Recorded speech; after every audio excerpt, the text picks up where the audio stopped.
Hello YouTube, Cameron here, and I have great news! I finally went bottle digging again! Yay! And I found some epic stuff. I went to the landfill, and I found some really cool stuff. Let's get started! First is this figure of a monkey playing a fez. I mean, not playing a fez, what am I saying? Playing an accordion, he's wearing a fez. Oopsies. Yeah. There you go. It says made in Japan on the bottom. Let's see. Yep. Pretty cool. It's in good condition. Okay, next. There's this pair of sunglasses. I'm not keeping this. This is for sculpting. This is one half of it. Yep, let's do the point of view again. Looks pretty good. Yep. Okay, and there's the other half. Pretty interesting. Probably old. Because I found it in the dump with a bunch of like 40s and older stuff. It's definitely old actually. Then this is really cool. It's a spoon it's a French's mustard spoon. Let's see if I can get it to focus. If I put it over here. It's called it's their mascot, Hot Dan. Yep, he's holding a jar of French's mustard. On the back it says, let me dry this, I just re-washed it. One moment. It says French's mustard. Yep. And has a design patent, which I'll show now.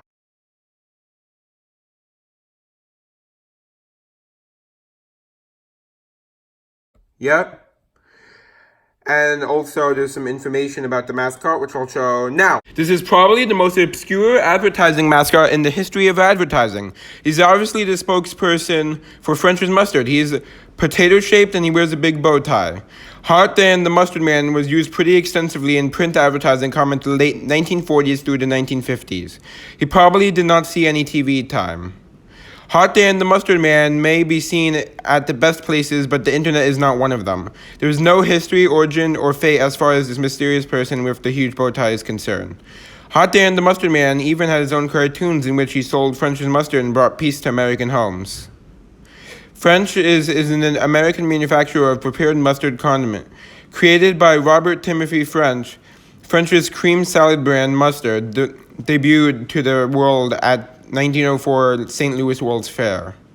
By 1921, French's mustard had adopted its trademark pendant and begun advertising to the general public.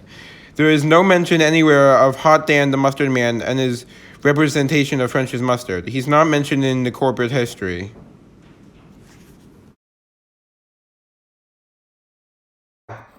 Yep, pretty interesting. Okay, next item is this. This is an old pipe bowl. Pretty cool. It's a big bowl. I've seen the ones people find on YouTube, but they're pretty much never this big. But that's definitely what it is. Pretty interesting. Also, typically they aren't really glazed. At least the ones I see on YouTube. Maybe this is, I don't know why. Okay, next. It's a spoon. I did not research it. Yep, it's pretty. I'm not going to bother to research it, probably. Yeah, definitely. But it's definitely not worth anything in this condition. And I'm not going to keep it. I'm going to use it for sculpting. Yep. Okay, next. There's this. This is really interesting.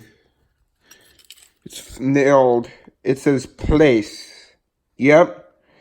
It's all like individual metal letters, but they're nailed together. Yep, you probably were once attached to something. I'm guessing it was an address or something. Like there was another part that said the location. Yep. Okay, next. There's nothing in this container. There's this. John Walker and Sons. Comarock, Scotland. That's from the 50s. Yeah, I'm not keeping that. That's going for sale. Online. I mean, not online. I mean, at the bottle show. I don't know why I said online. Oopsies. Okay, and then there's this. I don't know what it is. I just bought it because it has writing on it. Indiana Plastics Inc., Elkhart, Indiana. And on this side, it says... All research this, by the way. IAPMO T 1532, and here it says, let me show you, Indiana Plastics Inc., and it has a number, and then Elkhart, Indiana again. Let's get that to focus. Sorry, my hand's shaking because I had coffee. I'm so sorry. Yep. Okay, I'm gonna try to figure out what that is. If I find anything, I'll show it now. Okay. Then there's this bottle. I'm gonna show you the better condition version because I found 3 of these. So they were, I'll show you. They were all this. Look, it's Leeward Pill Dry Ginger Ale. It's from Tuckahoe, New York. Yep. From a company called Tavolilla Bros. And guess what? I already have a bottle by them. It's an Art Deco soda, which I'll show now. Here it is. Yep, really cool. I've actually dug 2 of these. See, Tavolilla Bros, Tuckahoe, New York. On this side, it says high-grade beverages. Let me get that to focus. High-grade beverages. Yep. And for some reason it says LB on here. Yep. Here's some information on the Leeward bottle. This is, you can pause if you want to read it. It's the obituary of the wife of one of the Tavolilla Bros people. Yep. And then this is an ad I found from 1954 for the ginger ale. Look, it's the same thing. Well, almost. A different measurement. Yep, from 1954. It's probably around that age. See, it's a bit of a different design, so mine might be older or newer. Yep. Pretty cool. Yep, pretty cool, right? So I'm going to keep this one probably because it's the best condition one, I think. So these were in mint condition when I found them. But now look, they all flaked and stuff. Because it was 94 degrees about outside. So they were flaking as soon as I dug, like minutes after I dug them. They were coming off. This was probably the best condition Survivor. Yep. And this one. And this one survived the worst. This is the back. Yep. And that's the front. It really came off on this one. Okay, next. This one was also in mint condition, but the heat destroyed it. Hires root beer. Yep.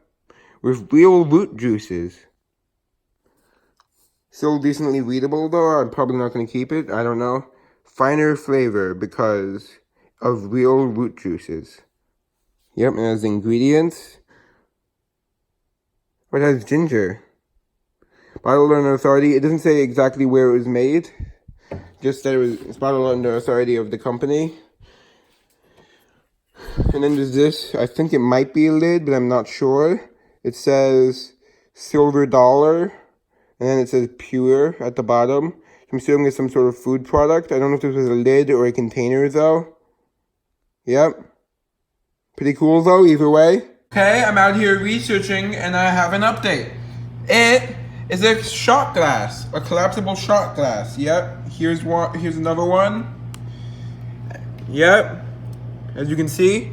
And here, apparently, it was, at least based on this, it was made during, it's Canadian, and it was made during the Prohibition. It would have come on top of a bottle, like over the screw top. It would have come with a bottle. And look, I got it open. Yep, so this whole part came out. You can see the full size now. And as he said, silver dollar pure rye, not just silver dollar pure. You can see it right there, kind of. Yep, pretty cool. I got it open. Also, I cleaned it off with a magic eraser, so you can see this was all like this color before, but I got some of it off. These magic erasers are very good for cleaning stains off of aluminum. You know like what magic eraser? Yeah, you know. Okay. Bye. Then there's this. Look at that. Really cool design. I'm not sure if this was a reusable container or not, but it looks like something for salad dressing, I'd assume. Could be wrong. It looks like it could have been a reusable container. Most likely. There's not really a space to put a label on here. Really pretty. Yep, no markings. Oh, actually, there's a number 2 in a circle on the bottom. See if I can show that. Yeah, but that won't tell me anything probably. It's probably like a mold number. I'm saving one of my pretty much my favorite find for last. This is this 1949 Coke bottle. Yep, from New York City. Yep. Then there's this, an Orange Crush Art Deco. I really like this. I know it's not super rare, but I still like it. It's from Peekskill, New York. Orange Crush. You can see the patent right there, 1920, July 20th. Yep, it's in pretty much mint condition. At first I thought that was a chip right there, but it's just a bubble. Really cool. Yep. The camera keeps going out of focus, sorry about that. Okay, next item. Three more items to go. There's this piece of jewelry. Yep, it's plastic. Really cool though. It looks like it used to be completely blue, based on the inside there. Then there's this. Michael. Well, actually, it's missing the A, so it's not technically Michael, but I'm going to call it that. Okay, C-M-I-C-H-E-L. Yep, this is early 1900s. I found a labeled version online, which I'll show now.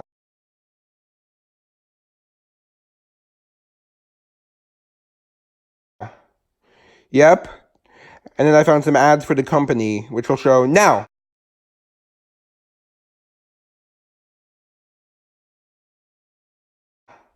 And then there was an accent like a fire, which I'll show now.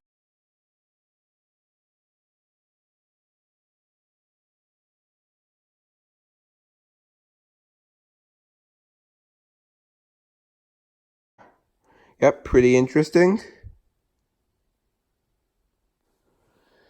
Okay, final item. This is probably one of my favorites, if not my favorite. Look at this. It's a calendar from 1945. It's plastic.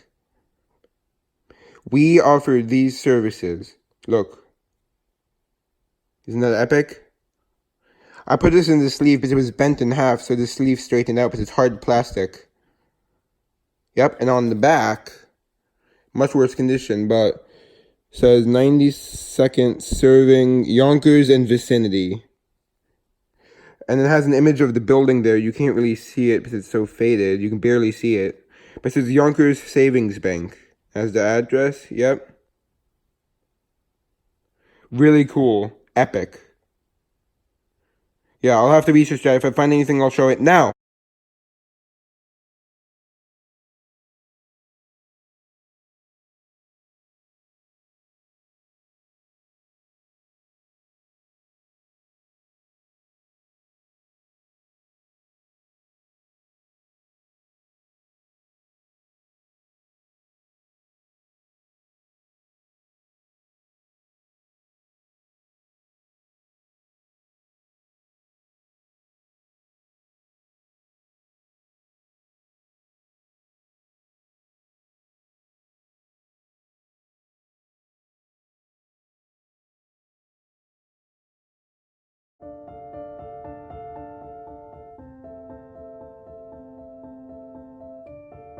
All books tell stories, even books found in banks. This ledger tells the story of Yonkers Savings Bank. It's a story about progression, diversity, and stepping closer to the American dream.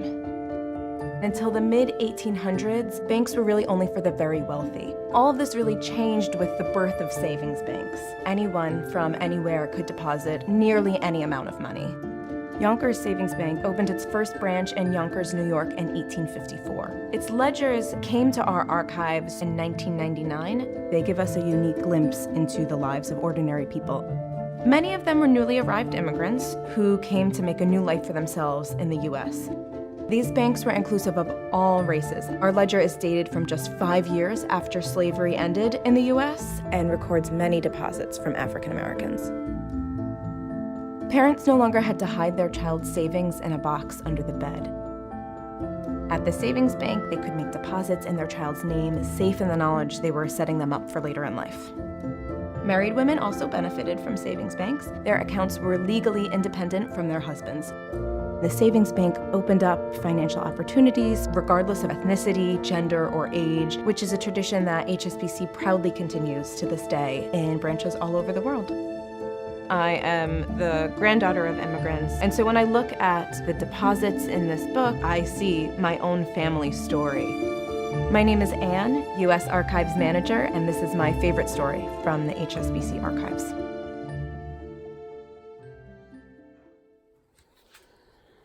Okay, and that's all. Hope you enjoyed. Time to go, I guess.